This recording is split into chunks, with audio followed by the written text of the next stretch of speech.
Hey guys, welcome back to my channel. Today I want to go over 5 guitars that I've always wanted to play, but when I finally tried them, they either didn't live up to the hype or they were just a complete disappointment. Now, I'm not necessarily saying these are bad guitars and that you should avoid them like the plague. They just didn't click with me. Maybe you might enjoy some of these guitars more than I did. Alright, let's dive in, shall we? I'm probably going to get a bit of hate for this first one, but number 1 is the Ernie Ball Music Man Majesty.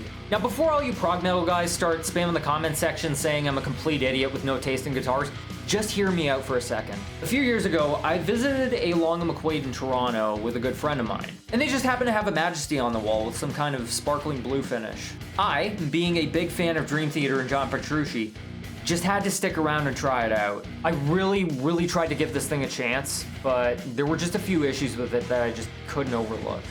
You know, aside from the price tag, of course. The first problem was the neck. It was the stickiest, glossiest neck ever, making it a real pain to play fast lead licks up and down the neck, which is one of the biggest things I wanted to play on that guitar in the first place. The second problem was the bridge. The big metal piece at the bottom of the bridge just made it really uncomfortable to palm mute with. I don't know if that was just because of the bridge design itself or if it just wasn't set up properly, but either way, it was a real turnoff. And the third problem was how small the toggle switches were. There was barely anything for me to grab onto. Those things were so f***ing small that I couldn't grab onto them half the time, which would definitely be a problem if I was going to be playing that thing live. Maybe that was a cosmetic choice, but dear God, that was so annoying. I've never played any Majesties before or after that point, so I'm really hoping that I just played a lemon back there.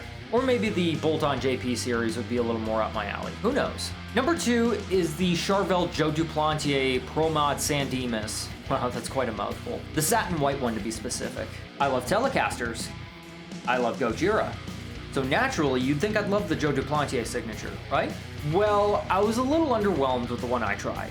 For one, the neck profile felt a little off for some reason. I remember it having this weird, rounded, rectangular shape to it that took me some getting used to. I don't even know how to describe it. I will say this though, the finish on the neck felt pretty nice, so I'll give it that. Secondly, the bridge felt a little wide to me, and not quite as comfortable as other Tune-O-Matic bridges that I've rested my right hand on. Also, the tone I got out of that thing was pretty decent, but nothing really to write home about. It wasn't a bad guitar at all, but I just wasn't quite as fond of it as I thought I'd be. I still want to give the newer natural mahogany version a try though. You know, the one with the DiMarzio set? Maybe I'll enjoy that one a little better.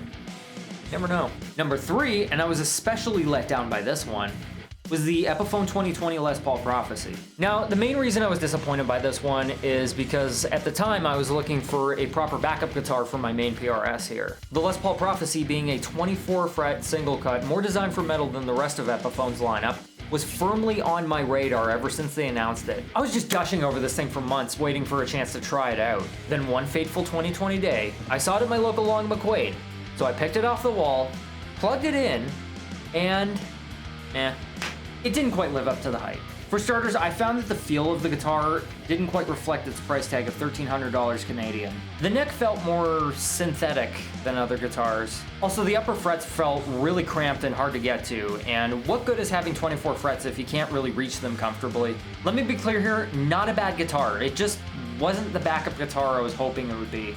I would definitely try another one out if I saw one. Number 4 might come as a complete shock considering how big of a fan I am of PRS. But it's a used 408 I came across a couple of years ago. What's funny about this one is that it's the first core PRS that I've ever played. My expectations were naturally sky high when I first got to try it out. Unfortunately, however, I didn't really like how the neck felt. Not only was it really glossy and sticky, but it also felt pretty fragile too. Like, to the point where I could just look at it and the headstock would break. That's a bit of a deal breaker on a several $1,000 guitar.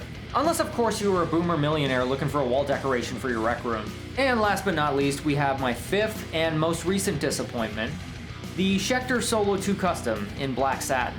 This is one I've been dying to try for a really long time. I mentioned this to one of the guys who works at one of the smaller guitar stores in my area. Then one day they got one of these sent to the shop on the exact day that I was out looking for a new guitar. This probably would have been the guitar I took home with me that day had it not been for one major issue. I plugged it in and the pickups were really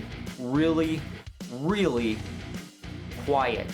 they were way too quiet to the point where I couldn't even dial in a proper distortion tone with it. And I know for a fact it wasn't the amp either, because I had just plugged another guitar into that amp a couple minutes ago and didn't have that issue.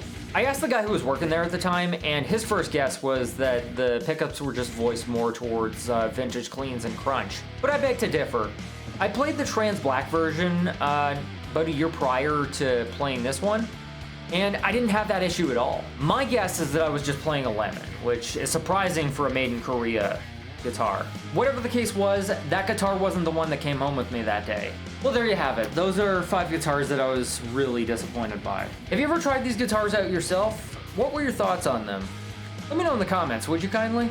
Also, now that I'm back to uploading regularly, it would be a great idea to hit that like button, subscribe to the channel if you haven't already, and hit that notification bell so you don't miss out. Thanks for watching, and I'll see you soon.